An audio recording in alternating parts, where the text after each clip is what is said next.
Au début, moi, c'était pas une activité, hein. C'était quelque chose qui me coûtait de l'argent. Moi, j'y passais du temps. En fait, ça a été pendant très très longtemps un laboratoire pour moi, pour que je puisse tester des techniques de référencement sur des mots-clés. Dans le secteur de l'expertise comptable, au-delà des chiffres, il existe de vrais héros, engagés pour la profession. Ici, on découvre l'ADN de notre génération comptable. Au fait, moi, c'est Judy, Office Manager et créatrice de contenu chez Lama Compta, la plateforme d'emploi 100% dédiée aux cabinets d'expertise comptable attractifs et à leurs candidats. J'évolue dans le monde de la comptabilité depuis plusieurs années et avec Génération Comptable, je te propose de partir à la rencontre des professionnels et des acteurs inspirants du secteur.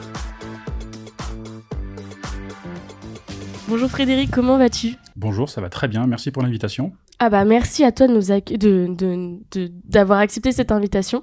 Aujourd'hui, on est chez Dext, donc c'est un podcast qui est un peu particulier pour moi parce que c'est que la deuxième fois que je fais un podcast en présentiel et je suis contente d'être avec toi parce que toi, tu es fondateur de Compta Online. C'est ça. C'est un des plus gros médias, si ce n'est le plus gros média de la profession.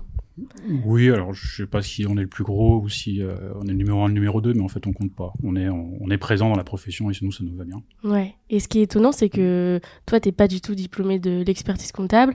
Tu viens même pas du secteur d'activité de base. Comment t'es arrivé jusque là ? Alors je suis pas diplômé d'expertise comptable, mais je suis diplômé d'hôtellerie-restauration. D'accord. J'ai eu plusieurs vies avant Compta Online, assez étonnamment, et ça peu de personnes le savent. En fait, moi j'ai travaillé dans la restauration, dans les cuisines, en gestion de cuisine. Donc j'étais à l'école hôtelière de Thonon-les-Bains, j'ai travaillé dans les grands restaurants, j'ai travaillé beaucoup à l'étranger, très peu en France, mais beaucoup à l'étranger, au Canada, en Angleterre, en Écosse.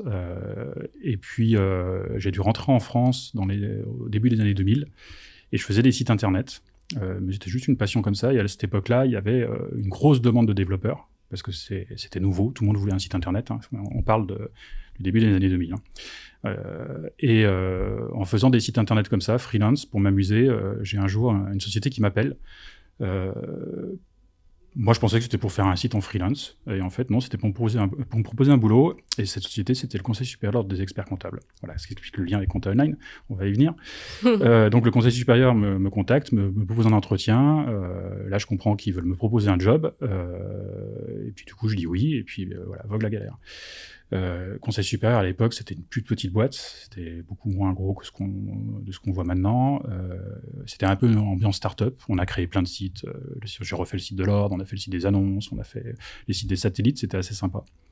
Et j'avais créé au sein de l'ordre un forum de discussion pour que les étudiants puissent discuter avec des professionnels. Moi, j'étais ce qu'on appelait webmaster, donc je recevais plein de messages de personnes qui me posaient des questions sur la compta, sur les études et compagnie. Et c'est vrai qu'à l'époque, il n'y avait pas vraiment de site qui expliquait tout ça. Donc je m'étais dit, super idée, on va créer un forum. Comme ça se faisait à l'époque, il n'y avait pas de réseaux sociaux, hein. On est en 99-2000, les réseaux sociaux n'existent pas encore. Donc à l'époque, on faisait des forums de discussion, c'était top. Donc j'en créais un au sein de l'ordre. Et comme plusieurs sites qu'on avait créés à l'époque, celui-là n'a pas plu. Donc on m'a demandé de le fermer. Et moi, dans ma tête, je me suis dit, c'est quand même bête, il y a quand même quelque chose à faire. Donc, je suis rentré un soir chez moi, le soir, j'ai acheté Compta-Online, mais sans vraiment réfléchir à quoi que ce soit. Et j'ai posé un forum de discussion en me disant, dans tous les cas, vu que ça marche au sein de l'ordre, ça pourra dans tous les cas rendre service. Voilà, mais il n'y avait pas de stratégie marketing. Compta Online, le nom, je l'ai choisi parce que c'est le premier truc qui m'est passé par la tête, hein. C'est moitié français, moitié anglais. En plus, on peut même pas le protéger parce que c'est des noms courants en matière de propriété intellectuelle. On nous confond avec une société qui fait de la comptabilité. On nous confond avec une boîte qui fait de la formation pour les comptables. Et en fait, pas du tout. On est devenu une société de presse. Donc, je reviens en 2000. Je quitte l'ordre des experts comptables. Après, moi, je suis parti travailler en Suisse dans le secteur bancaire. J'étais développeur, hein. Okay. Mais j'ai pas de diplôme. Parce que tout à l'heure, juste avant qu'on commence, tu m'as demandé si j'avais des diplômes d'informatique. En fait, non, pas du tout. À l'époque, on était freelance et il y avait même pas de formation qui existait, hein. J'ai tout appris par moi-même. Donc moi, j'ai des diplômes de cuisine. Et je suis devenu développeur, et de développeur, je suis devenu entrepreneur. Donc, je quitte le Conseil supérieur, je pars m'installer en Suisse, je travaille dans une banque, toujours dans la partie informatique, sécurité informatique, site internet. Et le site, lui, continuait de vivre. Enfin, de vivre, il vivait même très bien. Il y avait de plus en plus de communautés. Jusqu'au moment où, un jour, j'ai un partenaire qui me dit bah, écoute, ton truc, il a l'air intéressant. Je voudrais faire de la pub. Alors, moi, je lui dis bah, écoute, pas de souci. Envoie-moi un chèque. Et là, il m'explique que ça marche pas comme ça. Alors, je passe toutes les étapes, parce que j'ai fait beaucoup de conneries, beaucoup d'erreurs au tout début. Parce que j'étais pas du tout entrepreneur. Moi, j'étais juste salarié dans une grosse boîte en Suisse. Pas vraiment de besoin de quitter la Suisse, un petit paradis. On vivait bien, on était bien payé, j'avais pas vraiment de volonté de quitter tout ça.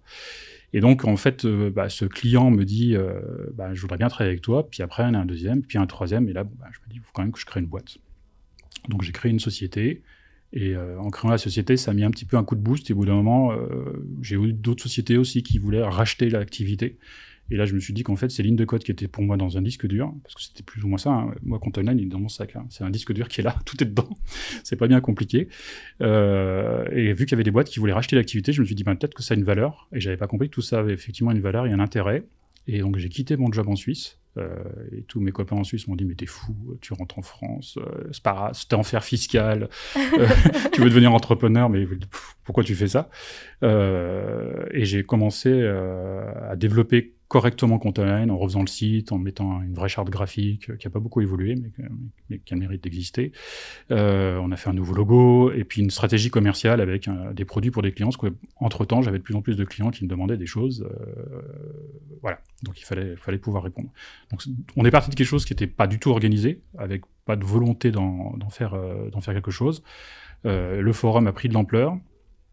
Et un jour... en fait, il y a plein de rencontres qui ont fait que j'ai pris des décisions dans un sens ou dans un autre. Et un jour, j'ai un de mes copains qui me dit que... c'est Laurent Benoudis, qui est vice-président de la formation à l'ordre des experts comptables, mais qui n'était pas encore à l'ordre des experts comptables à l'époque. Un jour, au restaurant, il me dit Content9, c'est ce site un peu café de comptoir où les gens discutent. Alors moi, sur le moment, ça m'a un peu vexé. Je me dis, c'est pas très sympa de dire ça. Et en fait, Laurent est quelqu'un de très direct. Mais au moins, il a eu le mérite de me le dire. Et moi, ça m'a fait un peu réfléchir sur le positionnement. Et je me suis dit, si effectivement, lui, il voit ça, il doit pas être le seul. Et effectivement, c'est un petit peu ce qu'on est. Donc, moi, je me suis dit, on va virer la partie discussion. On va la garder, mais on va plus la mettre en avant. Et vu qu'on commence à créer du contenu, on va mettre en avant les contenus que nous, on crée, plutôt que la partie discussion. Alors, on a toujours une partie discussion.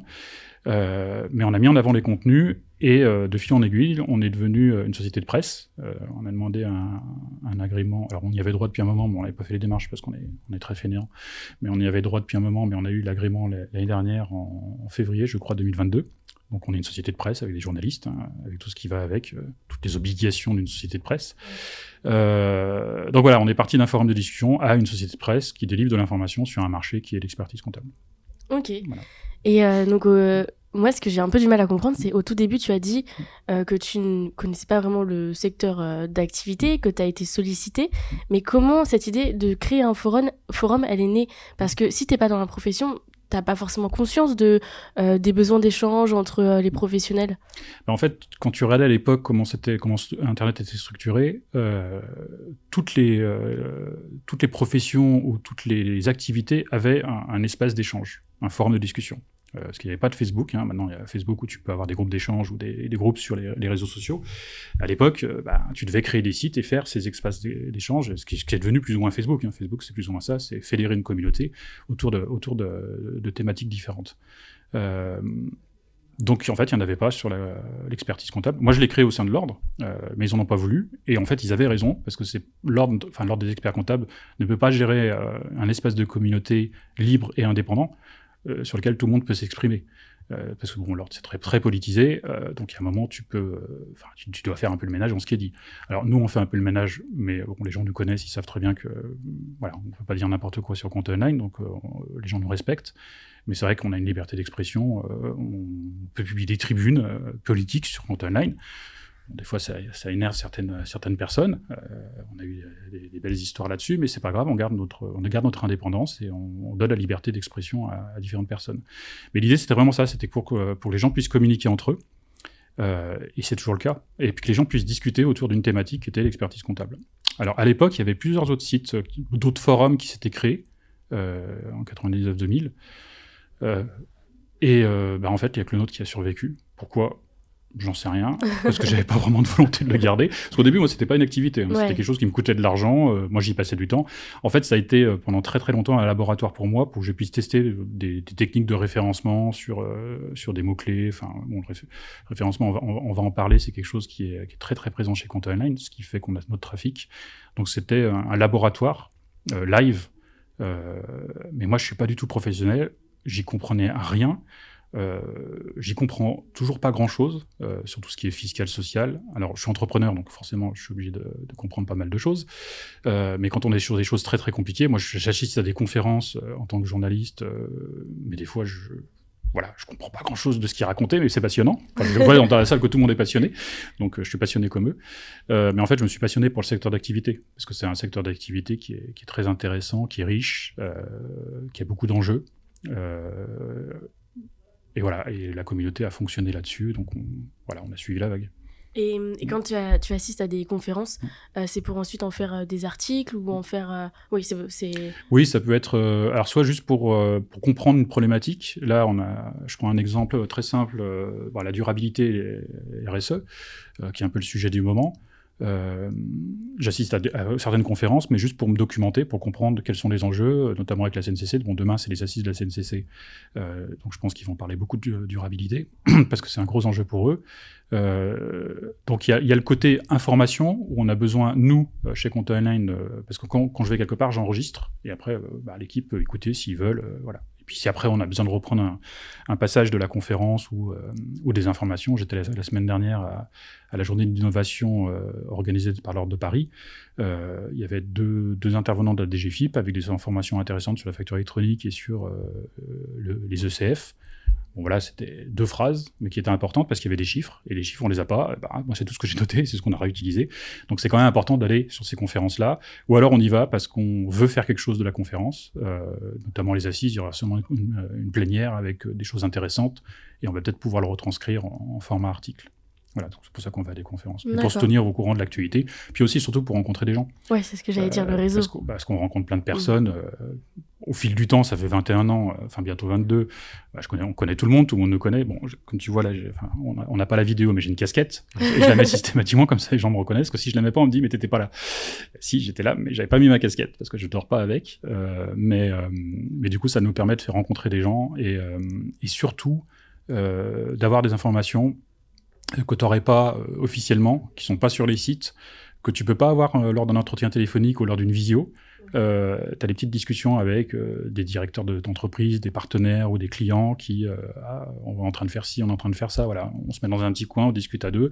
Et du coup, nous, ça nous donne pas mal d'informations en off, parce qu'on a beaucoup d'informations en off qu'on publie forcément, sur ce qui est en train de se passer, et puis savoir comment se positionnent les partenaires, parce qu'on travaille un peu avec tous les partenaires de la profession. Ouais. Ça, c'est business model, on va sûrement y revenir un peu après.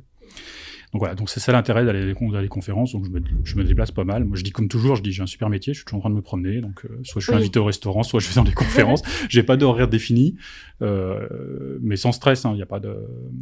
J'ai pas d'impératif à me retrouver à tel endroit. J'y vais parce que j'ai envie d'y aller, parce qu'on a décidé qu'on voulait y aller, parce que c'était intéressant.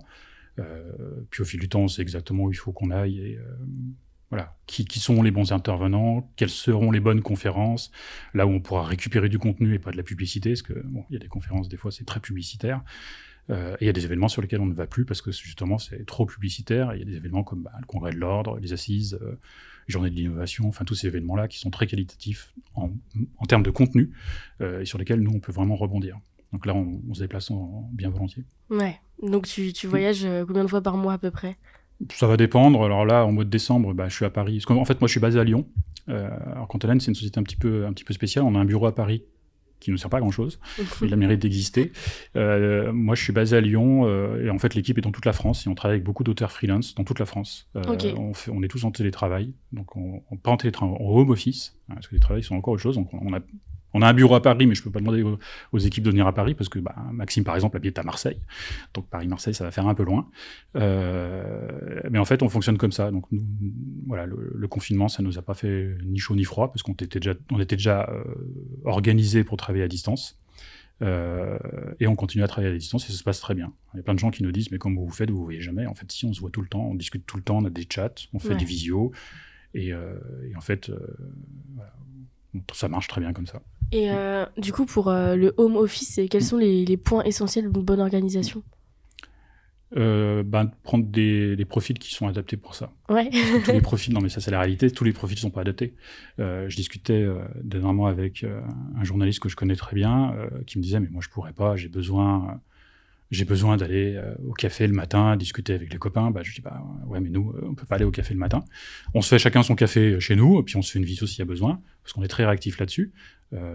Mais il faut vraiment avoir les profils qui sont adaptés.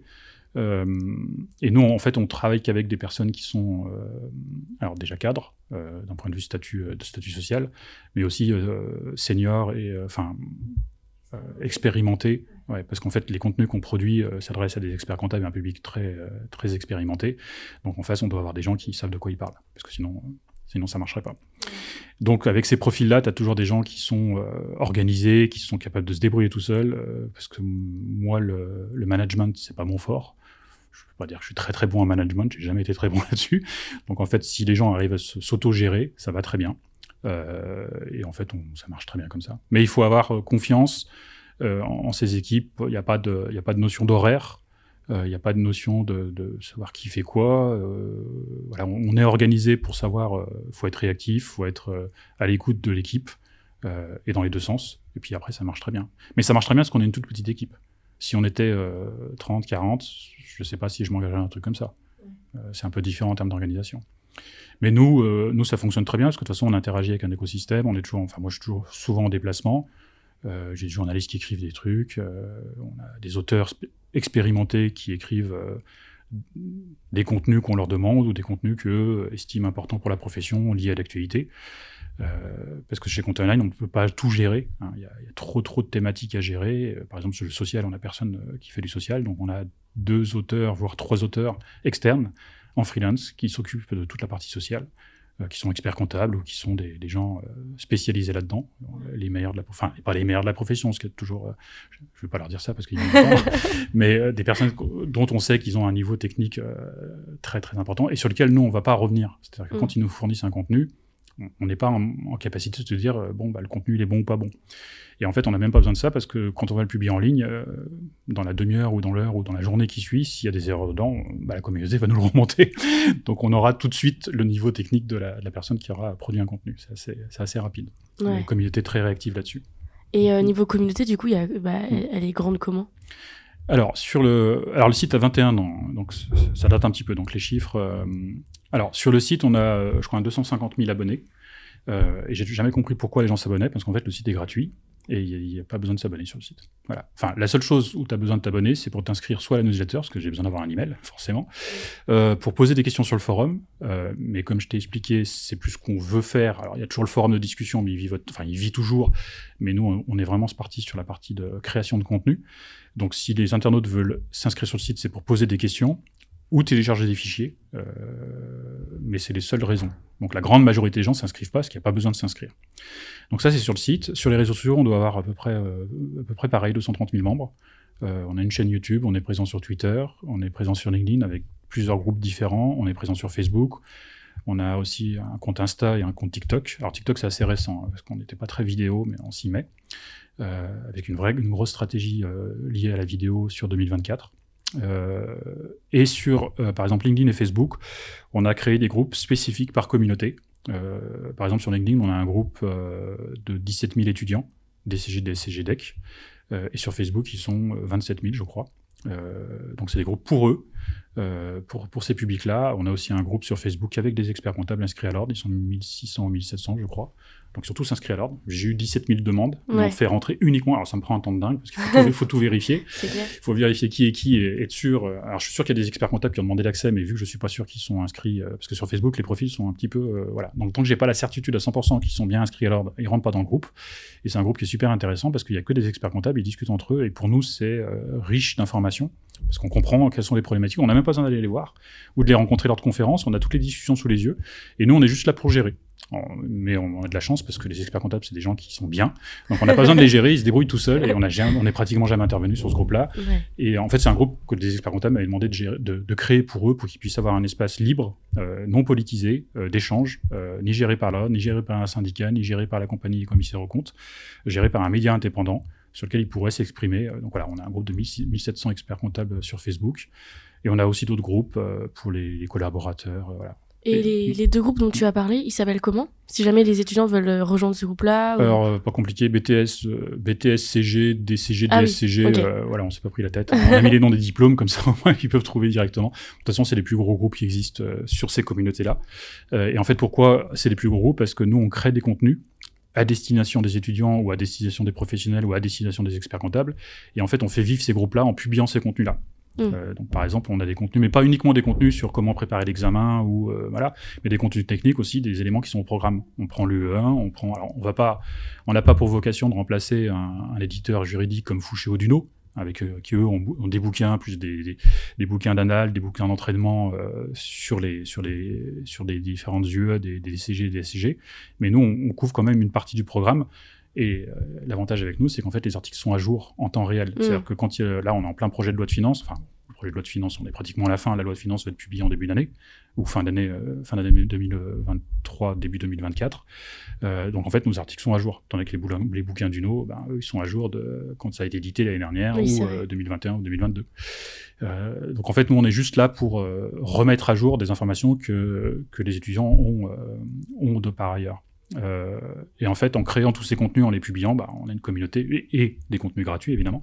Donc on a une communauté qui grossit naturellement et on n'a jamais dépensé un centime pour faire de la publicité sur les réseaux sociaux, pour alimenter, enfin pour créer, enfin pour amener des communautés à nous rejoindre.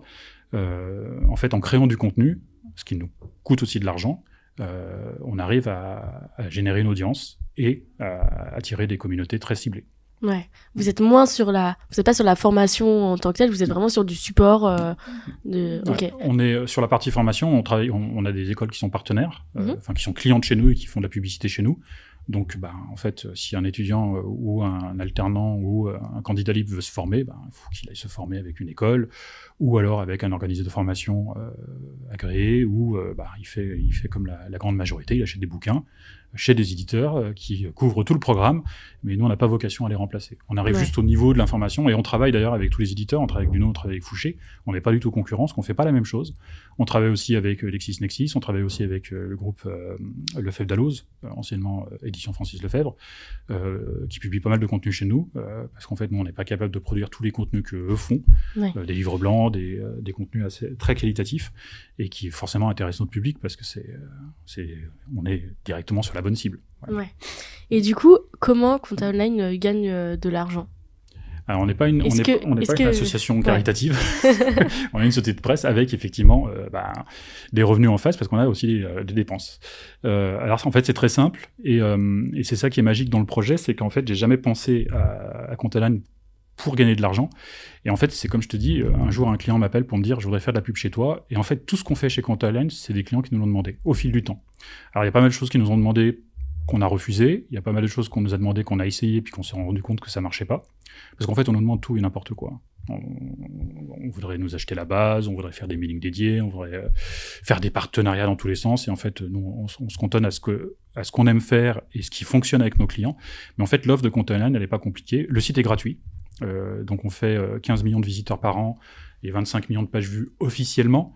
Parce qu'il faut bien compter qu'avec les anti-trackers, on n'a pas tout le trafic qui est capté, plus avec le RGPD et puis les cookies qui sont refusés par les internautes, on a carrément plus tout le trafic. Moi, de mon côté, j'ai 40 millions de pages vues. Voilà, Google m'en sort 25 millions, mais bon, entre 25 millions et 40 millions, quelque part, pas bien important.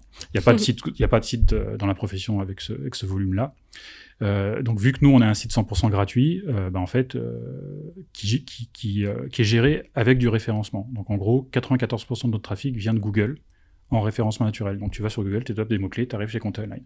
Donc, forcément, on a un public ciblé, Parce que quand tu arrives sur Content9, c'est forcément, tu as été intéressé par un de nos articles qui était lié à des mots-clés.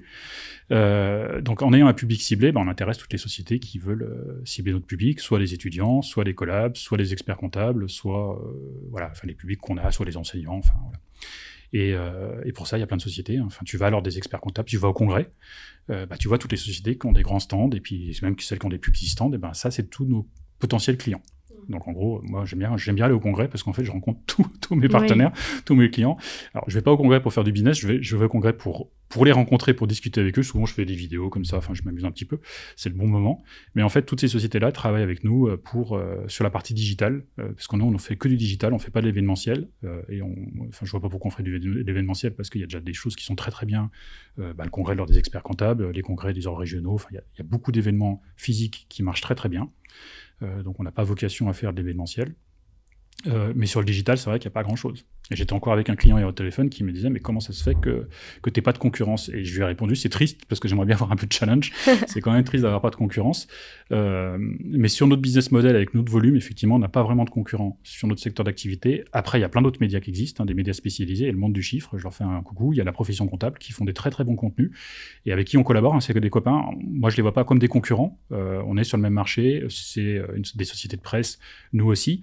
Mais on a chacun nos spécificités et ils sont très forts sur des trucs, ils sont pas bons sur d'autres et inversement. Et souvent, moi, quand j'ai des clients qui me demandent de faire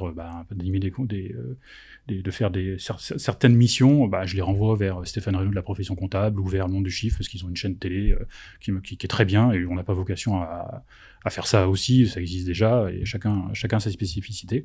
Donc en fait, dans le paysage, il y a plusieurs sociétés de presse spécialisées qui existent et on se complète tous. Donc c'est assez sympa. Mais j'ai pas de concurrent direct. Donc c'est assez impressionnant parce qu'en fait, le site est vendu à l'année.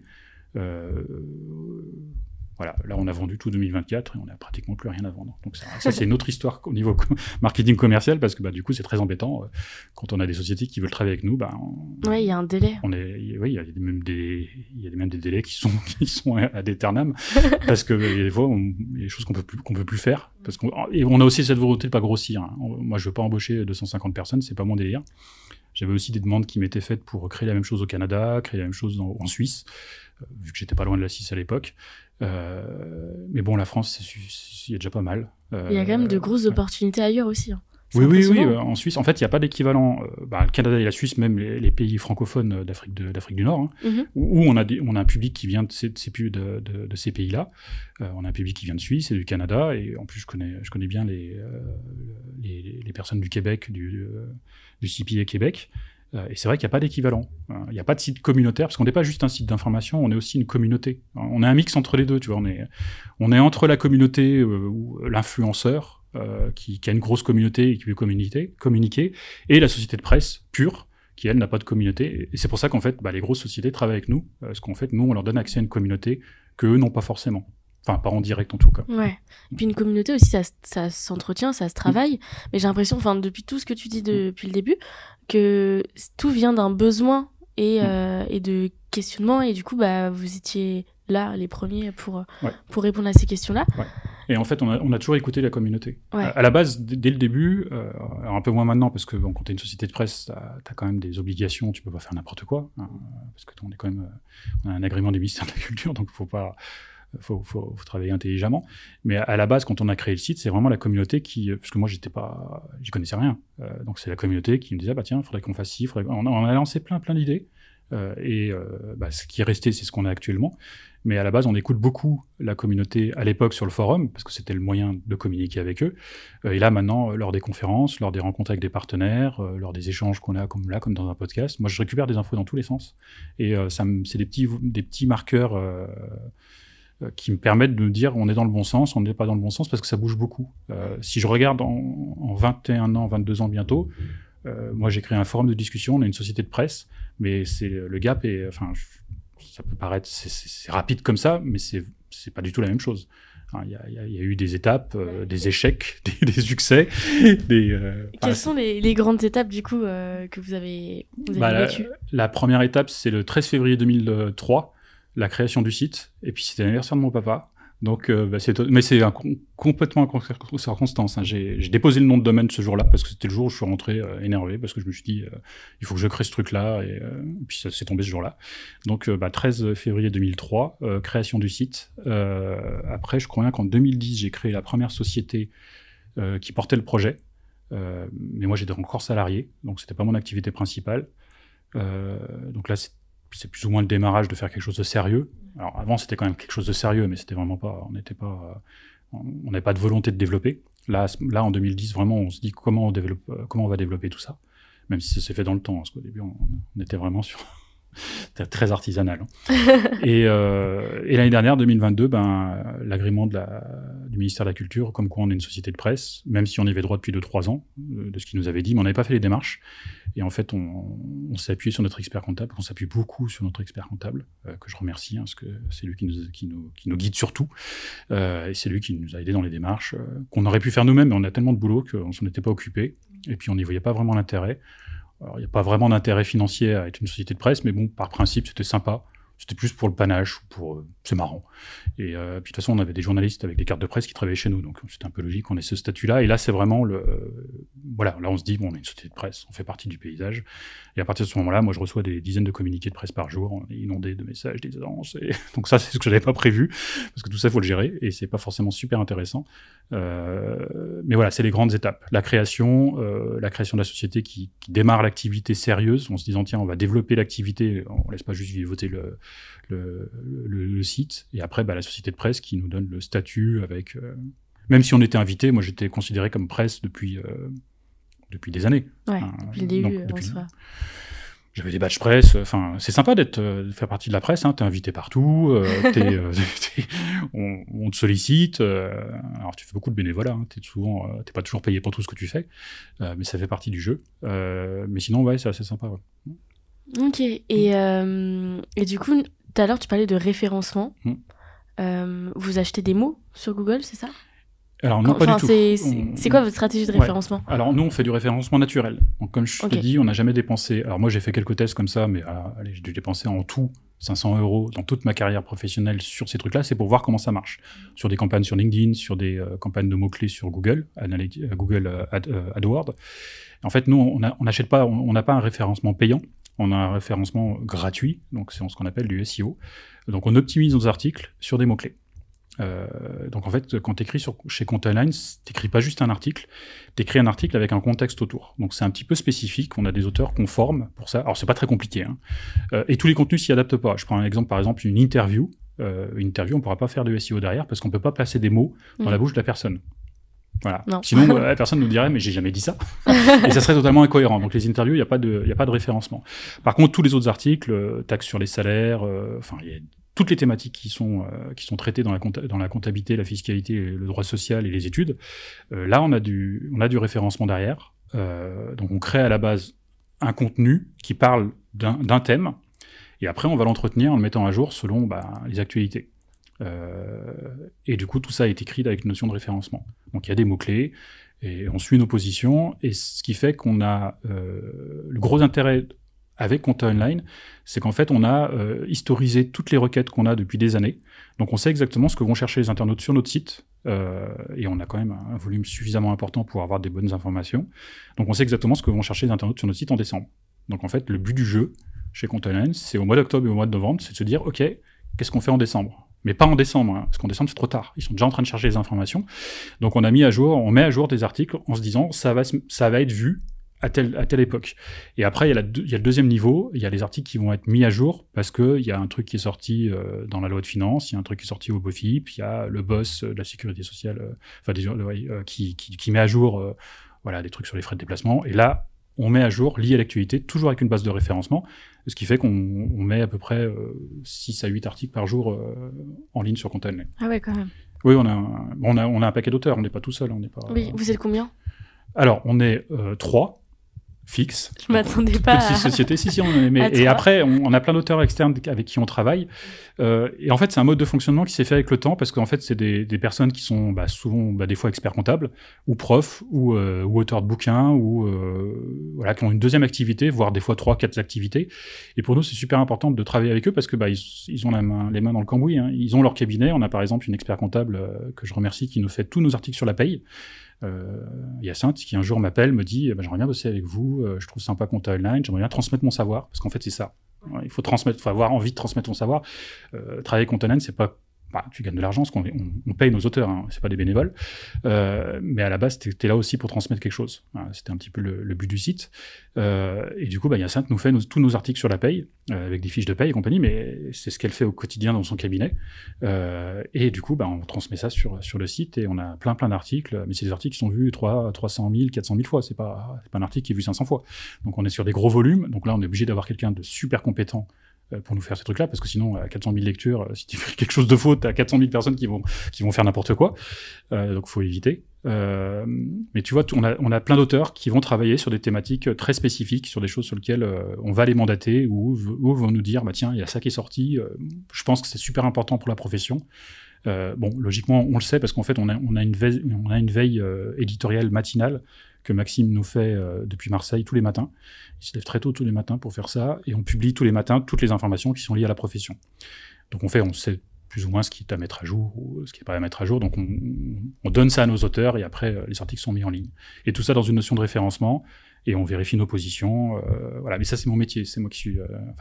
c'est ce qui est devenu mon métier, la partie développement. Sur le positionnement des mots-clés, la rapidité du site. Voilà. Et je me fais aussi accompagner d'une société qui fait ça très bien et qui me donne des conseils, mais c'est des copains aussi, on travaille ensemble depuis des années. Je me suis entouré de pas mal de personnes qui sont devenues des copains au fil du temps. J'ai aussi Nicolas qui s'occupe de nos serveurs. On a 7 serveurs pour faire tourner le site à Paris, dupliqués un peu partout dans toute la France. C'est lui qui s'occupe de toute la partie sécurité. Parce qu'en fait, moi, en tant qu'entrepreneur, j'ai dû apprendre à tout faire. M'occuper des serveurs, faire du Photoshop, faire du montage vidéo, faire des interviews, gérer une société, faire du social, comprendre la profession, la profession et tout. Donc en fait, t'es multitâches, tu dois tout savoir faire. Ça veut pas dire que je fais tout. Par exemple, sur les serveurs, c'est Nicolas qui s'en occupe. Sur la partie podcast, vidéo, c'est Thomas. Moi, je suis capable d'enregistrer, je suis capable de faire du montage vidéo. Mais entre le montage vidéo que je fais moi et une vraie bande vidéo avec un vrai son qui a été nettoyé, plus la colorimétrie qui a bien été faite sur les images et tout, c'est pas la même chose. Donc ça, c'est Thomas qui s'en occupe parce que c'est un peu son métier. Donc voilà.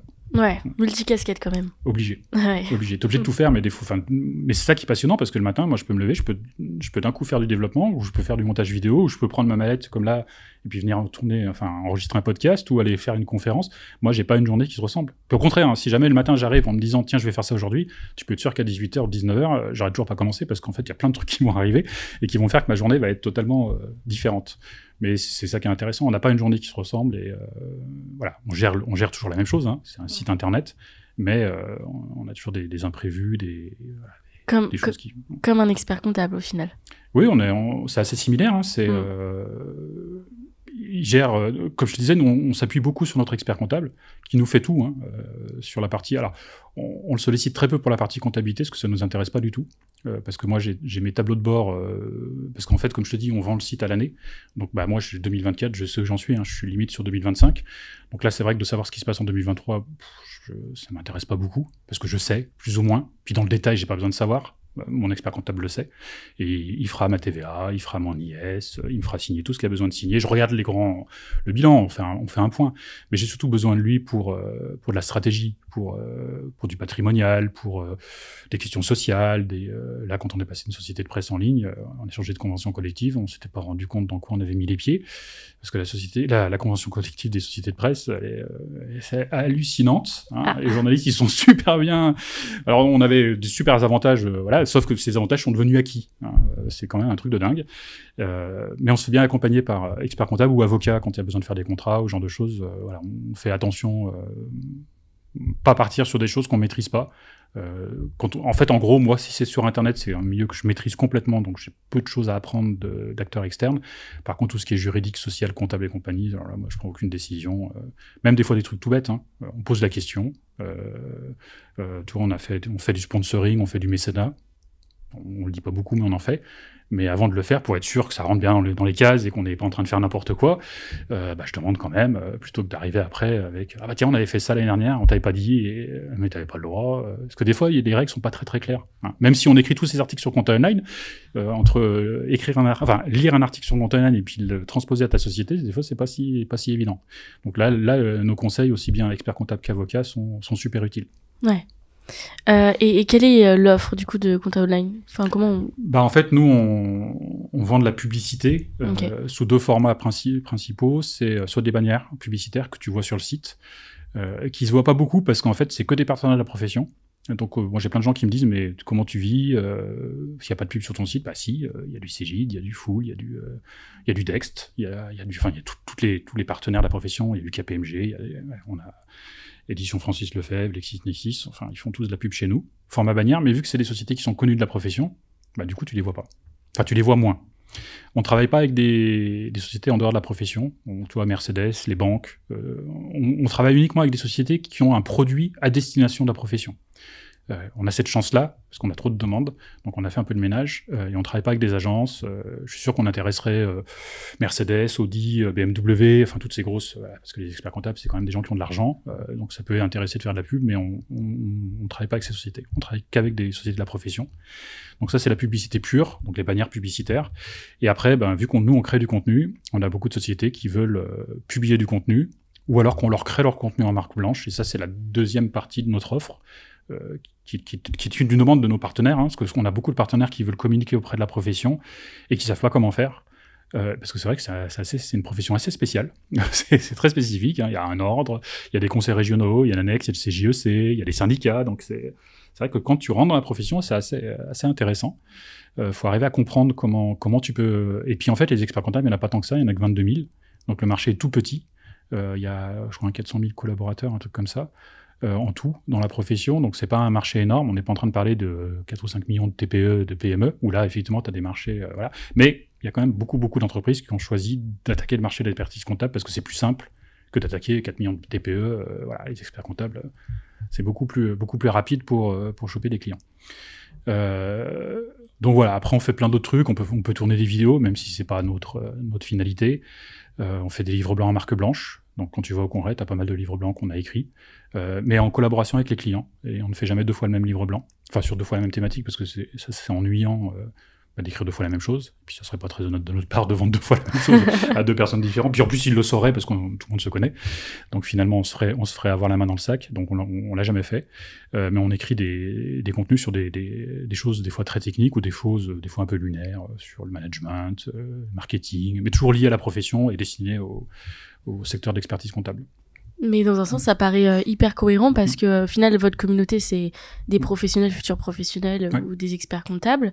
Si vous leur proposez de la pub qui est pas... Enfin, je rebondis sur la publicité, mais quand les gens ils viennent pour des solutions. Si vous apportez des publicités sur la dernière voiture qui est sortie ou ça, enfin, non, on essaye de rester dans la thématique. Enfin, on n'essaye pas, on reste systématiquement dans la thématique.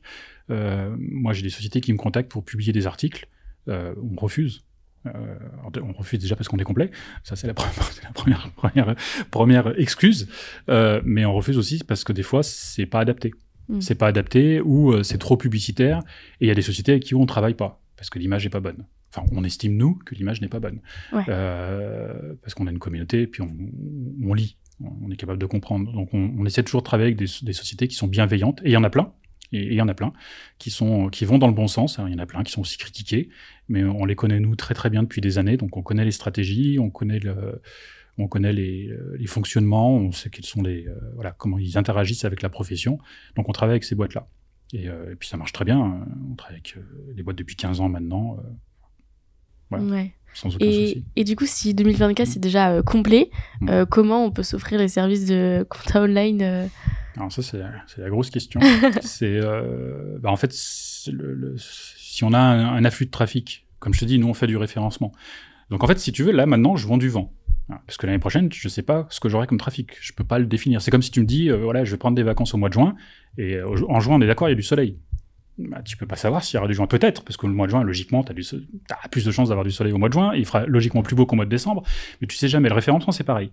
On n'est jamais à l'abri, Google met à jour son algorithme, là je parle un peu technique, mais met à jour son algorithme maintenant pratiquement tous les mois, avec des effets yo-yo pour certains sites, hein, notamment ceux qui sont un peu amusés à utiliser l'intelligence artificielle générative pour créer des contenus bidons. Donc là, il y a eu un gros ménage qui a été fait en octobre-novembre, donc il y a des sites qui ont plongé. Nous, on a interdit à nos auteurs d'utiliser ça.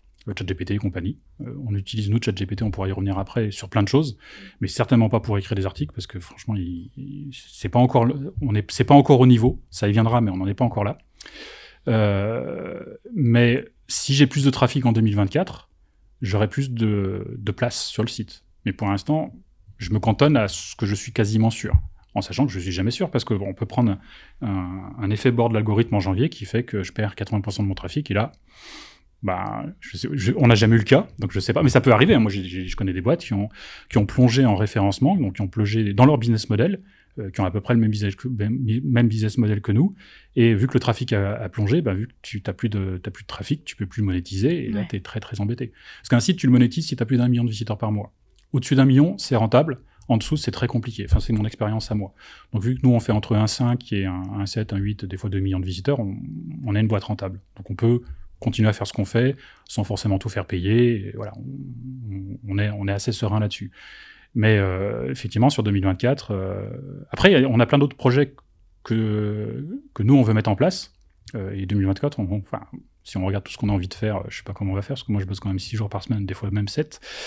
Donc, et puis les journées sont très très longues, hein, parce que je commence très tôt et je finis très très tard. C'est un peu indécent, mais moi, je m'éclate dans ce que je fais, donc j'ai pas de limite.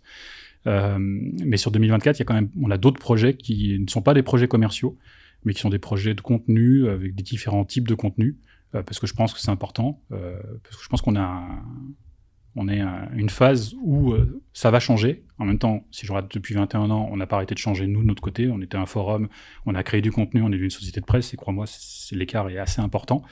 2024, ça va bouger. 2025, 2026, ça va énormément changer, surtout sur tout ce qui est recherche Google, avec les assistants personnels de type ChatGPT, qui sont pas encore démocratisés. C'est-à-dire que tout le monde n'utilise pas. Pour l'instant, c'est un petit peu fun, tout le monde regarde ça, c'est sympa.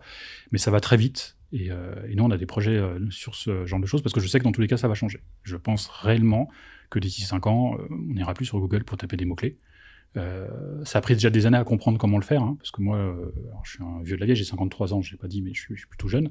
Mais moi, j'ai connu les débuts de l'internet, les débuts des robots, des robots de recherche et des moteurs de recherche.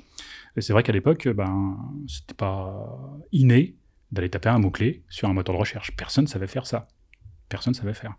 C'est la même chose, on va devoir apprendre à utiliser des chats GPT ou des Bard, ou je ne sais pas quels outils on aura dans les quelques années qui viennent, mais on aura des assistants qui nous permettront de discuter en ayant des informations. Pour l'instant, on n'y est pas, mais on y arrive très très rapidement. Et moi, j'ai dit à toute mon équipe que dans tous les cas, il faut qu'on prenne ce virage-là, sinon, moi, j'aurais plus besoin d'auteurs dans quelques années. Pour créer du contenu, on aura besoin de créer du contenu, parce que l'IA, il faut quand même la nourrir. Il faut quand même lui donner des contenus de qualité. Mais il va falloir qu'on prenne un virage, parce que je pense que le site sous son format actuel n'existera pas dans quelques années. Enfin, du moins, je le souhaite, parce que si on fait toujours la même chose, on va quand même s'ennuyer. Et justement, on est à un point où ça va beaucoup bouger, et on est en train de travailler sur des projets pour l'année prochaine. Est-ce que tu peux nous teaser un peu sur ces projets ? Tout simplement, on va créer on essaye de créer un robot conversationnel sur notre site. Mais c'est pas juste un petit robot que tu as en bas à droite avec l'assistant qui s'ouvre, je peux vous aider. Non, c'est pas ça. Ça, c'est pas l'idée. Ça serait sympa, mais franchement, ça servira à rien. Pour moi, le but, à terme, si tout ça fonctionne, et c'est pas moi qui le fais, hein. Moi, j'ai une boîte qui s'en occupe, parce que là, moi, je suis développeur, mais je suis pas data analyst, et je suis pas data scientist non plus. C'est un métier différent. Donc, on a une boîte qui est en train de travailler avec nous sur ça. On est en train de tester, on est en bêta test. Mais l'idée, à terme, c'est d'arriver sur Content Online et que tu as un champ conversationnel, et que tu discutes avec Content Online, enfin, je ne sais pas si on l'appellera Content Online, basé sur notre base de connaissances qu'on a sur le site. Parce qu'on a quand même une base de données qui est quand même importante, qui est à jour. Alors, pas toutes, mais ça peut être l'idée. Alors, on aurait, à mon avis, d'un côté, un contenu pour que l'internaute puisse continuer à... Parce qu'en fait, tout le monde ne va pas prendre le virage de l'IA. Il y aura des gens, surtout de ma génération, qui auront toujours besoin de lire quelque chose et pas de discuter avec un outil ou avec une IA générative. Et on aura aussi un champ conversationnel pour aller plus loin dans la discussion, parce que souvent, c'est des questions techniques. Et là, ça peut être super intéressant pour les internautes. Mais là, pour l'instant, c'est vraiment expérimental. Je suis pas sûr que notre base de données soit suffisamment importante pour être correctement utilisée dans ce cadre-là. Quand je vois des sociétés qui font ça actuellement, alors évidemment, c'est très simple, hein, ils vont faire des bêta-tests ils prennent une question dont ils savent qu'il y a la réponse. Évidemment, tout est beau, tout est rose, sauf qu'on n'a pas toutes les réponses sur Content-Online et on n'a pas traité tous les contenus. On en a pas mal, on en a même beaucoup. Et surtout, on sait quels sont les bons contenus. Parce moi j'ai 2 millions de pages référencées dans Google, donc c'est pas rien. Ouais. Mais sur les 2 millions, il y en a juste 13 000 qui sont intéressantes. Et à part Google et moi, il n'y a personne qui le sait. Donc le but, c'est d'entraîner vraiment une IA sur ces bases-là. En le disant ça en vire, ça en garde. Voilà, en fait, on peut pas utiliser un chat GPT. Il y a des outils maintenant qui permettent d'entraîner une IA. Voilà, voilà. Mais on veut notre outil développé nous-mêmes sur notre site avec nos données, avec pas de problème de confidentialité. En même temps, toutes nos données sont publiques, hein, elles sont sur Internet, donc on n'a pas de souci. Hein, n'importe qui peut piquer nos données. Mais si tu sais pas si la donnée est bonne ou n'est pas bonne, je suis persuadé qu'il y a des sociétés, et j'en connais d'ailleurs, qui ont scrappé. Ce qu'on appelle scraper, c'est récupérer toutes les données de notre site. Qui ont récupéré toutes les données de notre site pour en faire un soi-disant robot. Là, je leur souhaite bon courage, parce que sur Content, il y a quand même pas mal de trucs qui veulent rien dire. Et moi, je sais lesquels sont bons, parce que c'est du référencement. Ouais. En fait, Google me le dit, hein, il m'envoie du trafic là aussi. Enfin, c'est pas Google qui me le dit, c'est les internautes. Les internautes vont sur Google, viennent sur mon site. Si jamais la réponse n'est pas bonne, retourne sur Google, Google déclasse ma page. Donc ça veut dire que le contenu n'est pas bon. C'est très simple, c'est comme ça que ça marche depuis des années. Donc moi, je sais ce qui est bon sur Content-Online et on va entraîner une IA là-dessus. On verra en 2024 si on met ça en place, si ça vaut le coup. Mais ça se trouve, on dépense de l'argent pour rien, mais au moins on aura essayé. On aura essayé de faire ce truc-là. Déjà, aujourd'hui, j'ai l'impression que Content-Online, c'est un peu le Wikipédia de la comptabilité. Mais avec ce que tu dis, j'ai l'impression que ça va devenir le moteur de recherche de la comptabilité. Si à l'avenir, on pourrait discuter avec un robot en lui posant directement la question, enfin, c'est ce qui nous attend. Hein. On aura tous... alors là, j'invente rien. Hein, c'est ce que disent tous les analystes de l'IA. Ils te disent qu'actuellement, l'IA, elle est intéressante, mais elle est pas complète. C'est-à-dire qu'il y a beaucoup d'erreurs. Mais dans 2-3 ans et 5 ans, pour les plus pessimistes, on ne pourra plus remettre en question une discussion avec une IA. L'IA sera 100 fois meilleure que nous. Donc il faut absolument qu'on puisse, nous, utiliser ça. Ouais. Mais une IA, il faut la nourrir. Il faut lui donner du contexte. Et surtout avec les mises à jour, parce qu'en France, on a un contexte social, fiscal. Alors comptable, ça va, ça bouge pas trop. Et là, on prend l'exemple de la durabilité. Tout ce qu'ils sont en train de mettre en place avec les audits de durabilité, là, il y a les assises de la CNCC demain, c'est un des thèmes principaux. Là, c'est pareil, l'IA, elle va pas t'inventer tout ça. Parce que même les mecs qui sont en train de mettre ça en place, ils savent pas trop comment ça va être mis en place. Ils sont vraiment à tâtons, en train de se dire, on va faire de l'extra-financier. C'est beau de le dire, c'est bien, RSE, on va sauver le monde. Mais techniquement, on fait ça comment ? Comment tu vas définir que ta société, elle pollue pas, c'est qui tes prestataires, comment ils font, enfin, c'est pas si simple que ça, enfin, j'invente pas le truc, hein, je te répète ce que j'ai entendu. Et là, c'est pareil, une IA va pas t'inventer ce truc-là. Tant que les humains n'auront pas mis ça en place, on aura toujours besoin d'humains pour créer les normes, pour les mettre en place, et après, une IA sera capable de le comprendre et de le mettre en place. Donc, on aura toujours besoin, nous, de personnes chez Content-Online pour disséquer l'information et la donner à une IA. Alors ça sera à mon avis plus sous un format d'article où tu arrives sur Content, tu as le logo, tu as le titre, la photo et le texte en dessous. Et je pense qu'à terme, ça sera un robot conversationnel où tu viendras poser des questions ou sur une appli ou je sais pas, on verra. On verra comment ça évolue. Mais il y a plein de sociétés qui peuvent faire ça très bien. Tu regardes le Fevdalloz, LexisNexis, ils le font déjà. Ils ont sûrement des outils. Alors eux, par contre, je pense qu'ils ont trop de données. C'est un peu l'effet inverse. Ils ont trop de données, et plus tu as de données, plus c'est compliqué. Mais ils peuvent très bien, sur leur base de connaissances, créer un robot conversationnel. Voilà. Nous, c'est quand même plus simple parce que on vend pas d'abonnement. Donc en fait, quand tu vas chez un Lefebvre-Dalloz, tu achètes un abonnement, donc tu estimes que l'information doit être bonne. Et c'est un peu leur métier. Nous, il n'y a pas d'abonnement, donc en gros, l'information est bonne. Il peut y avoir des erreurs, mais j'ai pas ce besoin de me dire que dans tous les cas, on doit être juste à 100% sur tout. Parce que de toute façon, on n'est pas structuré pour. On est 3. Oui. Donc tout simplement, 3, on est beaucoup plus nombreux. Mais on peut pas mettre à jour tous nos dossiers et machin truc. C'est pour ça qu'on bosse avec les éditeurs, parce qu'ils peuvent nous fournir du contenu qui est complémentaire avec le nôtre. Et ça s'est mis en place petit à petit. Hein. Il y a des contenus qu'on va pas traiter parce qu'on sait que Actuel Expert va le traiter. Et leur contenu sera 100 fois meilleur que ce qu'on pourra. On travaille beaucoup avec Ludovic Arbelet, que je salue, qui est le directeur éditorial que je croise assez souvent d'Actuel Expert et qui fait des super contenus. Hugues Robert, Arnaud Dumouriez du Monde du Chiffre, pareil. Stéphane Reynaud, bon voilà, tout le monde connaît Stéphane Reynaud de la profession comptable, qui fait des super conférences et des contenus qui sont génialissimes. Voilà, on se nourrit de tous ces gens-là aussi sur notre site. Nous, on aura besoin de continuer à créer des contenus pour nourrir une IA, et on verra bien en 2024 si on arrive à le mettre en place, ou est-ce que ce sera trop tôt, est-ce que ce sera plutôt 2025, mais on met les pieds dedans. Alors je veux pas faire peur à tout le monde, hein, parce que tout le monde va dire il faut qu'on fasse pareil. Nous, c'est vraiment expérimental, et ça se trouve, c'est quelque chose qu'on ne mettra jamais en ligne, si on n'est pas sûr que ça soit adapté. Mais bon, la boîte avec qui on bosse, qui sont des vrais data scientists, pour eux, ils y voient pas... Moi, je suis quelqu'un de très prudent, parce qu'en fait, l'image et la notoriété, ça fait tout. On est une toute petite boîte, tout le monde nous connaît, mais on a une notoriété, on a une bonne image, et on fait très très attention à ça. C'est pour ça qu'on est accepté dans ce secteur d'activité, parce qu'on fait pas n'importe quoi, on respecte tout le monde, on fait attention. Donc je voudrais pas mettre un truc en ligne juste pour dire j'ai fait un robot, c'est génial, et puis en fait c'est que de la merde, et puis en fait tout le monde le critique, et puis du coup tu perds ta notion de notoriété, d'image qualitative, et ça ne faut surtout pas. Donc on ne publie un contenu que si on est sûr à peu près à 100% que le contenu soit bon. Sinon on ne publie pas, ça sert à rien. Ouais, c'est clair. Et du coup, pour ce projet-là, ce serait pas une IA générative, parce que tout à l'heure, t'as évoqué ce terme-là. Une IA générative, c'est une IA qui va créer quelque chose à partir d'éléments qu'elle a vus, elle a compris. Du coup, ce serait une IA qui scannerait ou qui analyserait vos propres infos pour les retransmettre, mais pas pour créer de... C'est en fait on va partir d'un moteur d'IA qui existe, hein, on va pas l'inventer, hein, parce que ça, malheureusement, on n'a pas les moyens. Et il y a plein de moteurs d'IA qui existent, à savoir lequel, j'en sais rien, ça sera la société qui nous accompagne là-dessus, qui choisira Et après, on va entraîner cette IA avec notre base de connaissances. Voilà. Et après, dedans, on peut lui mettre n'importe quoi. On pourrait lui mettre les J-France, qui sont des données publiques, hein, on pourrait lui mettre plein de choses. Mais ça, en fait, tout le monde est capable de le faire. Donc, si c'est pour faire un robot que tout le monde est capable de faire, aucun intérêt.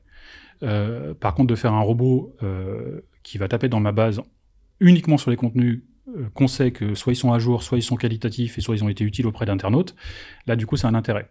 Le reste, si c'est pour faire ce que tout le monde fait, je vais pas perdre de temps et surtout pas perdre d'argent, ça servira à rien, ça n'amènera rien à un public.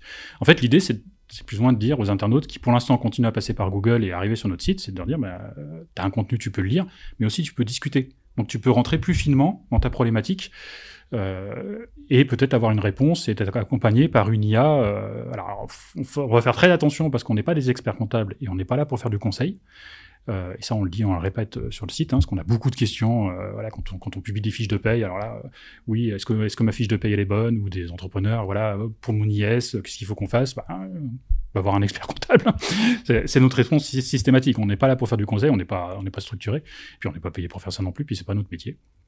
Donc, mais d'avoir un outil qui nous permet de discuter avec du contenu qu'on a, parce qu'en fait, il est là. Bah oui. Et souvent, moi, c'est ça qui me frustre avec les sites internet actuels, mais bon, c'est là où on en est actuellement, c'est que moi, j'ai des internautes qui arrivent sur une page, qui cherchent une information, mais cette information, elle n'est pas sur cette page-là, elle est sur une autre. Sauf que le référencement fait que il est arrivé sur cette page-là, il n'est pas allé sur l'autre, l'internaute, il ne sait pas que l'autre page, elle existe. Moi, je le sais. Et donc, il n'y a aucun moyen pour lui. Et c'est pour ça qu'on fait très attention quand on met à jour nos articles, c'est à ne pas créer un autre article et un énième article où sur la même thématique on en a 10, parce que l'internaute il va arriver sur le numéro 1. Il va pas voir le numéro 2, 3, 4, 5, 6, donc en fait le numéro 1 sera jamais à jour. Donc on remet à jour toujours le même article parce qu'en fait c'est le point d'entrée. Mais souvent il y a des informations qui se recoupent sur plusieurs articles, et là, avec une IA, du coup, l'IA irait taper dans le deuxième article que l'internaute ne trouvera jamais. Même des fois, nous, on découvre on a écrit ça, ah oui, tiens, si ça a un rapport, on a quand même beaucoup d'articles, on a plus de 10 000 articles sur le site en ligne, donc il fait quand même pas mal de contenu. Ouais, c'est clair. Voilà, mais c'est le projet, mais pour l'instant, c'est très expérimental. C'est la première fois que j'en parle parce que c'est assez nouveau. Ouais. Mais on n'a pas que ça comme projet, on a d'autres projets sur de la vidéo, sur des formats beaucoup plus courts, parce qu'on a pas mal de partenaires qui nous demandent aussi des formats publicitaires entre guillemets, éditoriaux plutôt, au format vidéo. Donc là, faut qu'on travaille dessus. C'est pour ça qu'on a créé un compte TikTok. Parce que TikTok, moi, j'ai 53 ans. TikTok, c'est pas inné pour moi. J'ai jamais compris trop à quoi ça servait. Mais je m'y suis mis. On a un compte TikTok, donc on a ouvert. Voilà, on publie des vidéos.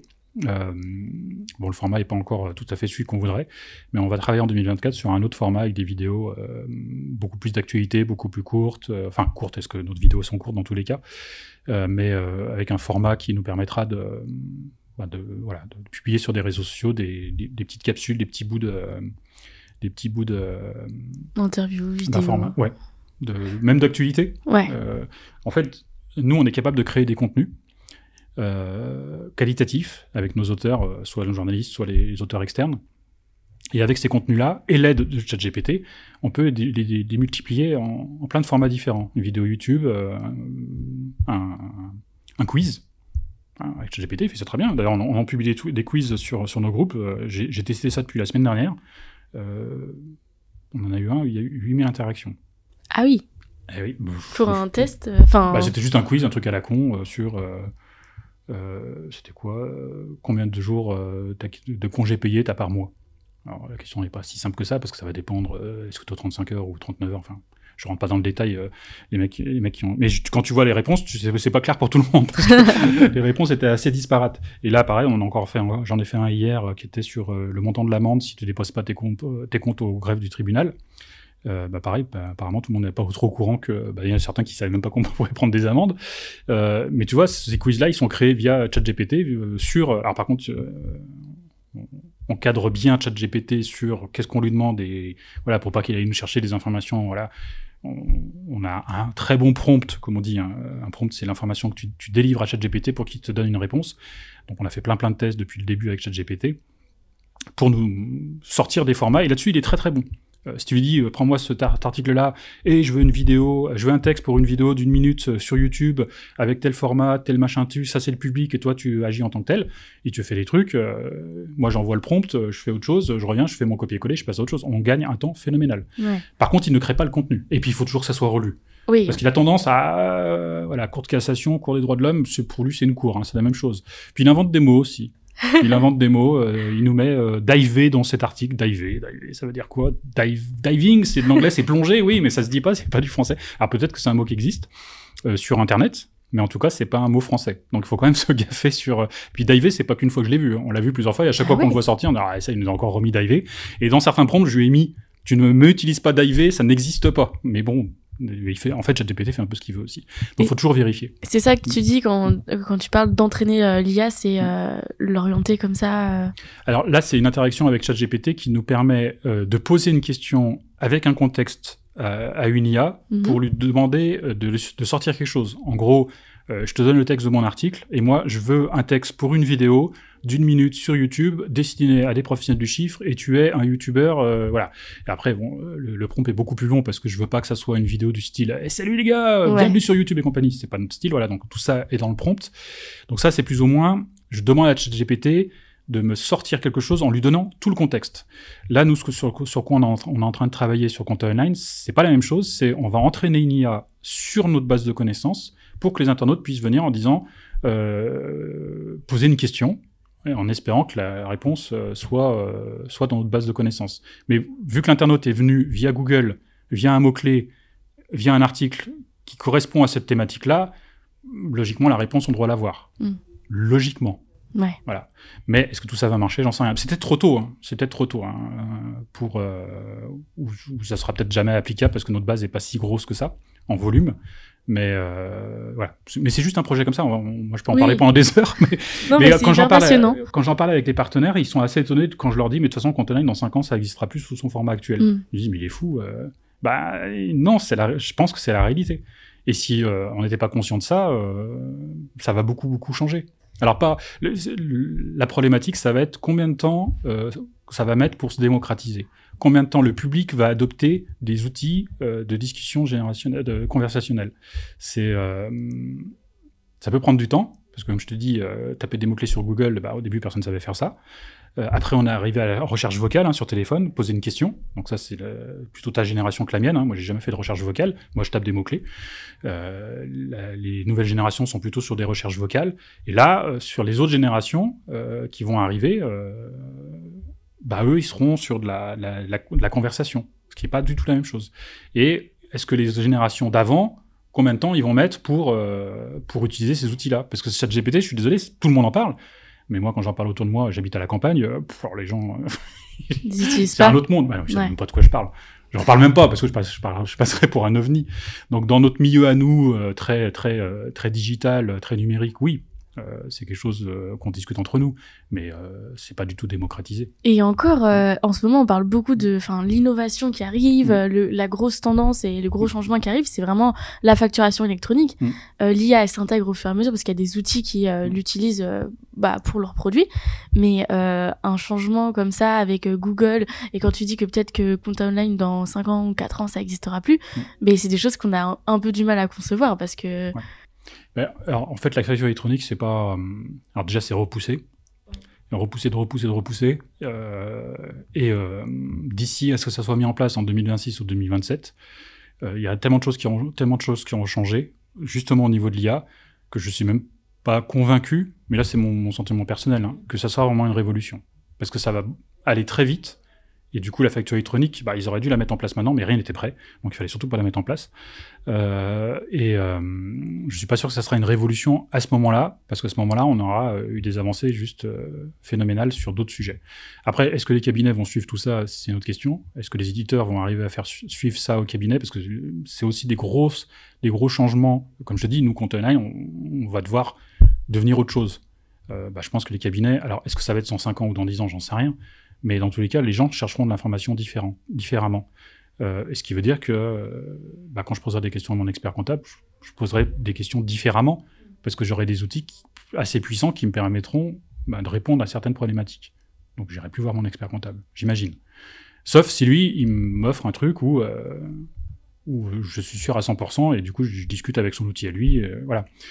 Mais il y a quand même des changements profonds qui vont arriver, mais c'est tous les secteurs confondus. Nous, la presse, on est directement concernés, parce que en fait, le business model actuellement, il est pas compliqué. Nous, on produit des contenus que Google référence et Google nous renvoie du trafic. Donc Google gagne de l'argent, on gagne de l'argent, tout va bien, on est heureux, ça fait des années que ça dure. Sauf que là maintenant, avec des outils conversationnels d'IA générative, t'as plus besoin de venir voir mon site, parce qu'en fait, ChatGPT, il a piqué mon site depuis longtemps. D'ailleurs, il n'y a pas besoin de le piquer. Je lui fournis toutes les informations, ce que je l'entraîne directement. Quand je lui demande, fais-moi un résumé, je lui donne tout le contenu. Dans tous les cas, je sais qu'il va le prendre. Donc, en fait, ils n'ont plus besoin de nous. Enfin, ils n'ont plus besoin de nous en termes de trafic, mais ils ont besoin de nous pour créer le contenu. Alimenter le contenu, pour mettre à jour et compagnie. Donc, pour l'instant, en fait, le business model qui va se mettre en place, qui s'est mis en place naturellement avec les moteurs de recherche, donc Google, en gros, je te fournis un contenu, Google vient référencer et il m'envoie du trafic, tout le monde est heureux. Ce business model-là convient à beaucoup de sociétés, mais il va pas perdurer. Parce qu'on n'aura plus besoin de venir sur nos sites, parce qu'en fait, l'outil, il aura déjà des informations. Mais pour que l'outil, l'IA ait les informations, il faudra bien qu'il est venu les récupérer. Donc, ils auront toujours besoin de nous. Et en fait, on ne sait pas trop comment ça va se mettre en place. Alors, il y a des notions de droit d'auteur, propriété intellectuelle, parce qu'on est confronté à toutes ces problématiques-là, nous, en tant que société de presse.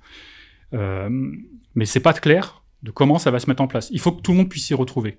Comme là, actuellement, tout le monde s'y retrouve. Moi, j'ai un site, t'imagines, je crée du contenu et je ne vends rien. Je vends de la pub à des partenaires, mais c'est pas mon activité, c'est pas de vendre de la pub. Mon activité, c'est une société de presse. Et en fait, mon activité est 100% gratuite. Pourquoi? Parce que Google gagne de l'argent sur moi, m'envoie du trafic et moi, je le monétise différemment. C'est vrai que, du coup, à l'avenir, on se demande comment ça va se passer. Est-ce que vous serez des bases de données et qu'en fonction du nombre d'informations que les IA iront chercher dans vos bases de données, vous serez rémunéré par rapport à ça, ou franchement, c'est un inconnu encore. Alors, faut prendre en compte un truc très important, c'est que les sociétés de presse sont... c'est un secteur assez puissant, d'un point de vue lobby, d'un point de vue politique. Tous les gros médias sont détenus par des milliardaires. Alors, pas Compta Online. Enfin, c'est moi qui détiens Compta Online, mais je suis très loin d'être milliardaire et c'est pas la volonté non plus. Donc, ils se seront protégés. Ils seront, dans tous les cas, toujours protégés. Et il y a besoin d'avoir une presse aussi. Il y a besoin d'avoir une presse libre avec, on peut critiquer certains médias, pas de souci, mais il y a quand même besoin d'avoir un accès à l'information, un accès libre à l'information, et puis d'avoir des boîtes qui sont capables comme nous d'être indépendants, d'avoir les moyens d'être indépendants et de pouvoir livrer une information comme nous on le pense. Parce que moi j'ai personne qui me dit quoi faire. Enfin, j'ai un milieu qui me dit quoi faire. J'ai un marché qui me dit, j'ai des partenaires. Voilà, enfin, on est dans un écosystème, on ne peut pas faire n'importe quoi. Mais moi j'ai personne qui vient me dire il faut que tu fasses ci, il faut que tu fasses ça, machin truc. On est totalement libre, on est indépendant. Et l'indépendance a un coût, mais elle a aussi pas mal d'avantages. Donc sur l'avenir, les sociétés de presse se poseront toujours. Elles l'ont toujours fait. Dans la loi Pacte, elles ont passé 2-3 petits amendements, des petits machins qui les arrangeaient bien, que personne n'a vu. Nous, quand on les a découverts, on dit c'est sympa tout ça. C'était très bien. On n'était pas au courant. Nous, on fait pas de lobbying, mais les grosses sociétés de presse font du lobbying, voilà, pour se protéger. Et ils ont raison. Donc il y aura toujours quelque chose qui sera en place. Après, comment ça sera en place? Mais là, c'est vraiment un problème sociétal. Hein. C'est pas uniquement nous, les sociétés de presse, ou les voilà. C'est est-ce que dans 40, 50 ans, on travaillera toujours? Est-ce qu'on aura besoin de travailler? Parce qu'en fait, on aura des robots et des robots physiques, des robots manutentionnaires et des robots technologiques qui feront plein de choses pour nous 100 fois mieux. Mais ça, c'est vraiment d'autres discussions philosophiques où on peut en parler pendant des heures. Et je suis pas sûr qu'on sera bien concerné. Moi, j'ai 53 ans, donc tout ça, je suis pas sûr que je le verrai. Mais effectivement, là, il y aura sur l'avenir, c'est très incertain. Ouais. Nous, surtout sur la presse, parce qu'en ayant des outils qui sont capables de faire la même chose que nous, écrire des articles, et qui le feront beaucoup mieux assez rapidement, donc dans 2, 3, 4, 5 ans, je pense. Est-ce qu'on aura encore besoin d'avoir des journalistes? Quelque part non pour créer le contenu, mais quelque part oui, parce qu'il faut quand même quelqu'un qui ait un jugement. Moi, je paye pas des auteurs pour qu'ils me sortent des mots-clés. Je paye des auteurs pour qu'ils m'écrivent une histoire qui s'appelle un article, qui sur de la paye ou machin truc. Et tout ça, ouais, c'est pour l'instant, il y a que des humains qui savent faire ça. Une IA y arrivera, mais on n'y est pas encore. C'est vrai que c'est passionnant de débattre sur qu'est-ce qu'on va devenir et tout. On approche de la fin du podcast. J'ai encore quelques questions, enfin, notamment celle-ci. On va partir un peu dans la philosophie, mais du coup, si nous, on travaille plus, parce que les robots sont là tout le temps, toi, t'imagines, qu'est-ce que t'imagines que l'humain fera s'il travaille pas? Il va faire ce qu'il aime bien faire, hein, faire la guerre, se taper dessus. En fait, alors, dans les grandes masses, hein, si tu utilises les masses de la population, si tu occupes une population, ça va. Mais si tu l'occupes pas et tu sais pas quoi faire, alors on part dans les extrêmes. Mais après, moi, je suis pas spécialiste de toutes ces thématiques-là. Mais moi, je travaille beaucoup, mais en fait parce que j'aime ça. Et puis quand j'ai arrêté de travailler, j'ai une grande maison, j'ai un jardin, j'ai des arbres à tailler, j'ai machin, enfin voilà. Je suis pas le type de personne qui va me poser le soir devant le journal de 20h, que j'ai plus vu depuis... Je sais même pas si ça existe encore. Je pense que ça doit encore exister. Je crois que oui. Ou regarder une émission, un film avec toute la famille au coin du feu sur la télévision. On a une télévision, on a même 4 ou 5 dans la maison, mais elles ne servent pas à grand-chose, elles sont tout le temps éteintes. Mais moi, j'ai besoin de m'occuper. Intellectuellement, physiquement, j'ai besoin de passer ma tondeuse, de réparer ma bagnole, de faire des trucs. Si on n'a plus rien à faire... moi, je sais pas. Il va falloir trouver des hobbies, occuper des troupes. De toute façon, la société Après, faut voir aussi l'évolution. Je prends mon exemple. Moi, quand j'étais à l'école, j'aurais jamais pu dire à mon père, un jour, je vais créer une société de presse et je vais gérer un site internet. Parce que moi, quand j'étais à l'école, internet n'existait pas. Donc, c'était même pas concevable. Tu vois, le métier que je fais, mon père d'ailleurs ne comprend toujours pas comment je gagne de l'argent. Je lui ai dit, j'ai un site internet. Alors, internet, mon père, il a 83 ans. Donc, voilà, internet, c'est pas trop son truc. Il comprend, parce qu'il voit bien qu'on vit, mais il comprend pas du tout ce qu'on fait. Donc, avec ce constat-là, dis-toi que là, maintenant, il y a des choses qui vont se produire dont on n'a même pas conscience, mais qui vont se produire de plus en plus rapidement. Parce que moi, quand j'étais à l'école, j'ai plus de 50 ans, ça s'est fait en 50 ans. Bon, Internet est arrivé pas en 50 ans, mais voilà. Mais ça va être de plus en plus rapide. Donc, je me pose pas trop de questions parce qu'en fait, il y aura des nouvelles technologies, des nouveaux modes de vie qu'on n'a même pas idée. on ira peut-être coloniser Mars parce que l'IA sera capable, on vivra peut-être 200 ans parce qu'on aura des IA qui seront capables de nous soigner, voilà, on aura un robot qui nous dira, bah tiens, avant d'avoir un cancer, nous dira attention, là, ça déconne un petit peu, alors que là maintenant, bah, une fois que tu t'as chopé un cancer, bah, c'est trop tard, t'es en phase 3, et là, personne te l'a dit. Et tu auras des outils qui te feront tout ça, donc on aura une durée de vie qui sera plus longue, on pourra faire d'autres choses, hein. On est, je pense, limité d'un point de vue technique pour partir dans les étoiles, parce que techniquement, on est juste des cerveaux humains. Quand on aura des IA qui arriveront... En fait, ça va démultiplier beaucoup de choses, dont des choses dont on n'a absolument aucune idée. Oui, c'est quand on prend du recul, on peut se positionner au Moyen-Âge où là, l'espérance de vie était de 40 ans et jamais, ils imaginaient qu'aujourd'hui, la moyenne d'âge soit de 83 à 84 ans. Mortalité des enfants, enfin, voilà. Mais en même temps, tu as encore des pays dans le monde où mortalité est catastrophique. Mais sur l'avenir, en tous les cas, il y aura tellement d'avancées technologiques, de choses qu'on ne peut pas concevoir. Donc, je me fais pas trop de soucis parce qu'on s'est toujours adapté. Après, il faut pas que ça parte dans les extrêmes parce que quand tu vois l'actualité, je suis très peu l'actualité parce que ça me déprime. Donc, je regarde très peu ce qui se passe. Puis je vis à la campagne, on est dans un petit écosystème, on est tranquille, dans un petit village. Voilà, donc on est un petit peu dans une bulle. Mais oui, on évoluera au fil du temps. Voilà. Moi, ma retraite, je sais pas le jour où je prends ma retraite, si je dois prendre ma retraite, parce que je sais pas ce que je vais faire et j'ai pas envie de déprimer. J'aurais besoin de m'occuper, je pourrais faire plein de choses, hein. Je pourrais faire du consulting, là-dessus, il y a pas de souci. Très bien. Merci pour toutes ces réponses, pour tout cet échange. On arrive à la fin du podcast. Oui. Tu ne vas pas échapper à notre fameuse question. Ah, il y avait des questions. Si tu étais un compte comptable, lequel serais-tu ? Dans le plan comptable Dans le plan général. comptable. Alors, je te rappelle que tu parles à un non-comptable. Alors là, je vais faire référence à mes notions de comptabilité que j'ai eues en BTS hôtellerie-restauration. Et ça date, parce qu'on faisait de la comptabilité. Le seul compte que je me souviens, c'est le compte 512, banque. Oui. Voilà. C'est pas parce que je suis radin ou je suis quoi que ce soit, mais c'est le seul. Il y avait 530 qui était caisse. Et je sais pas pourquoi, parce qu'on faisait des écritures comptables, enfin, en BTS, on apprenait à faire un petit peu de comptabilité, voilà, parce que quand t'es en BTS, t'apprends à gérer un hôtel et un restaurant, donc t'apprends des bases. Mais c'est les seuls, mais ça veut pas dire que je suis lié ni à la caisse ni à l'argent, parce que c'est pas ça n'a jamais été ma finalité, c'est pas ma finalité. Je t'ai pas dit, mais je suis associé avec mon épouse, dans le projet. Et c'est elle qui s'occupe de toute la partie technique, la partie organisation, la partie financière. J'ai aucune idée où on en est au niveau finance. Enfin, j'ai les grandes idées sur nos tableaux de bord, mais j'ai aucune idée. Je me connecte jamais sur nos comptes en banque. Donc, je suis très loin de toutes les notions d'argent. Mais pour répondre à ta question, le seul compte que je connais, les autres, je les connais pas, c'est 512 banques et 530 caisses. Oui. Donc, forcément lié à l'argent, mais je suis pas du tout lié à l'argent. C'est pas une motivation, ce qui me concerne. En tout cas, t'as une bonne mémoire. Oui, mais je sais pas pourquoi ces deux comptes me sont restés. Ça a dû me stresser dans des contrôles. Et puis, on les utilise souvent en soi dans les écritures. Je fais jamais de compta, donc.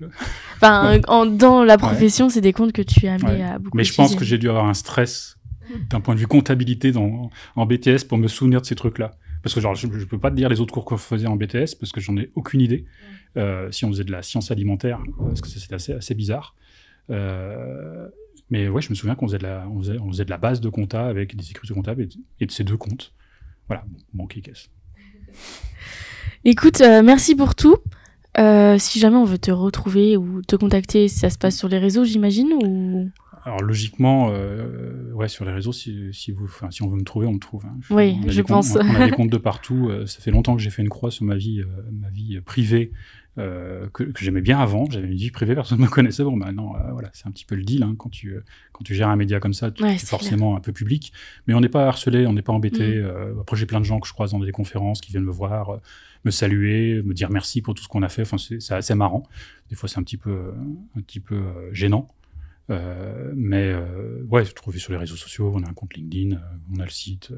Pour me trouver, on sait où me trouver, Ouais. sans souci. J'ai dit à mes collègues de classe, parce que du coup je suis toujours en alternance, que je rencontrais Frédéric Rothi. Ils étaient là en mode non mais c'est pas possible. Non mais ça c'est le truc qui me fait délirer. Moi je croise des experts comptables qui viennent me remercier parce que quand ils étaient étudiants en DECF ou DESCF, donc là ça on parle de 2005-2006, grâce à Compte Online ils ont pu machin truc et ils me disent merci et compagnie. Je dis mais merci de quoi? J'ai juste fait un site et puis c'est vous la communauté qui l'avez fait vivre. Moi j'ai rien fait de plus que ça. Mais tu sais ça j'ai pas osé le dire, mais clairement je me souviens en BTS, moi j'arrivais des sciences écologie, géologie, etc.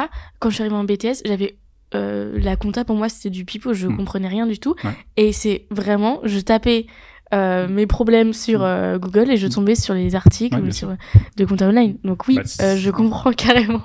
Oui, moi je croise des dizaines de personnes, même des personnes avec qui on collabore ou avec qui on travaille, qui nous remercient pour ce qu'on a fait, alors qu'en fait à la base c'est eux qui ont fait tout ça. C'est eux qui ont fait en sorte que qui sont allés sur Google, qui sont venus sur notre site et que j'ai pu monétiser, puis du coup développer une activité gratuite. Mais en fait, on fait plein de trucs sur Compte Online, c'est un truc de dingue. Pour les étudiants, je sais pas si tout le monde se rend compte de la masse de contenu qu'on a. Et on a fait un sondage sur nos groupes étudiants il y a 4-5 mois pour leur demander si les contenus qu'on leur fournissait, parce que j'en ai aucune idée, est-ce que ça leur convenait? 98% de réponses sur les deux groupes. Mais il faut surtout pas arrêter. On en a besoin. Bon, je me dis, on est sur la bonne voie, mais j'avais aucune idée. On s'était dit, tiens, on va faire ce type de contenu-là, ça peut être sûrement utile, parce qu'on avait des contenus techniques qui sont liés au programme, mais on le disait pas. Et on le publiait pas sur le groupe étudiant. Donc là, maintenant, on a tout lié. Alors, ça a pris un peu de temps, parce que le programme du DCG est quand même assez vaste, issu du DSCG aussi. Donc, il a fallu lier UE par UE avec nos contenus. Alors, on fait pas toutes les UE, parce qu'il y a des contenus qu'on n'a pas du tout traités, mais au moins, flécher les internautes, les étudiants, les candidats libres, parce qu'il y a plus de la moitié des personnes qui se présentent au DCG et DSCG sont candidats libres. Donc, ils sont pas encadrés dans des écoles. Donc, travaillent en cabinet ou comme toi, avec des bouquins, ils s'entraînent. Mais ils sont pas en études, ils sont pas en école. Et tous ces gens-là, ils sont sur notre site pour se renseigner, pour se documenter. Puis nous, on est aussi en contact avec les instances, avec les présidents de jury, avec des profs. Donc, on a aussi pas mal d'informations et on essaie de diffuser de l'information parce que c'est vrai que l'éducation nationale, des fois, ils sont pas très souples d'un point de vue information. Donc, on essaie de faire le relais. Ouais. Mais on n'est pas un organe officiel de l'éducation nationale. Hein. C'est pas le but. Mais si on peut aider, tant mieux. Bah oui. En tout cas, ça marche bien. Merci pour tout. Merci à toi de m'avoir invité. Et puis, à une prochaine. À très bientôt. On va se recroiser. Oui. Merci d'avoir écouté cet épisode de Génération Comptable et de contribuer avec nous au rayonnement de la profession. Si tu as aimé ce podcast, n'hésite pas à le faire savoir. Like, partage, abonne-toi. Chaque like est un réel carburant nous permettant d'aller plus loin et de rencontrer d'autres professionnels engagés et inspirants.